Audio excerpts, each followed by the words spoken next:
May nakikita ka bang figure kung magkano yung sinasabi mo na anomalya rin dyan sa Batangas? Well, can I just talk about what you mentioned na sa Mindoro, may kinasuhan. Alam niyo po yung pattern dyan, sa Bulacan at sa Mindoro, yung isa sa mga na-implicate ay si former Congressman Zaldico.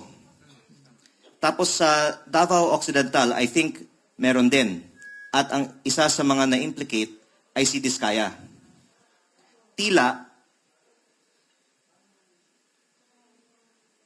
nakapokus sa iilang mga contractors ang flood control investigation. Pero kapag may ibang mga contractors na matatamaan, baka iniiwasan ang mga lugar na yon. Sino yung Ito yung mas contractor na malalaki, yan? di ba? Opo. Nako, akala ko bigas lang ang pag-uusapan natin ngayon.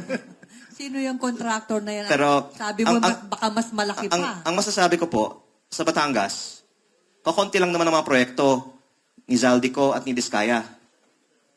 Bilang kinatawan ng aking distrito sa Batangas, ang mahalaga para sa amin ay hindi lang ang mga balita tungkol sa paglilinis ng DPWH sa ibang mga probinsya para sa ibang mga contractors. Kasi ang isa sa mga pinakamalaking contractor sa Batangas at ang sinabi sa akin ng ICI noong Nobyembre na pinakamalaking contractor pa sa Kongreso ayon sa ICI. At kasama din sa mga inirekomenda na kasuhan o paimbestigahan ng ICI noong Nobyembre ay ang mga kumpanyang konektado kay CWS Party List Representative, Congressman Edwin Garjola. At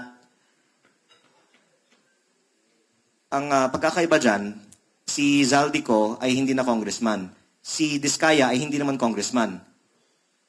Ang aking kababayan, si Edwin Garjola, ay congressman pa rin.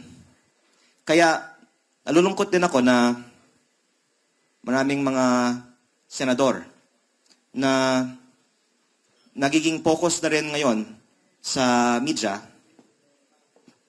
para sa flood control, pero wala pang congressman na kinasuhan para sa flood control na nakaupo ngayon.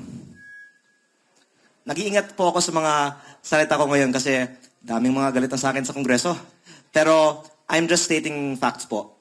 At sa Batangas naman, ang nasabi ko na ay may mga first-hand akong experiences sa pag-uusap sa ibang mga contractors at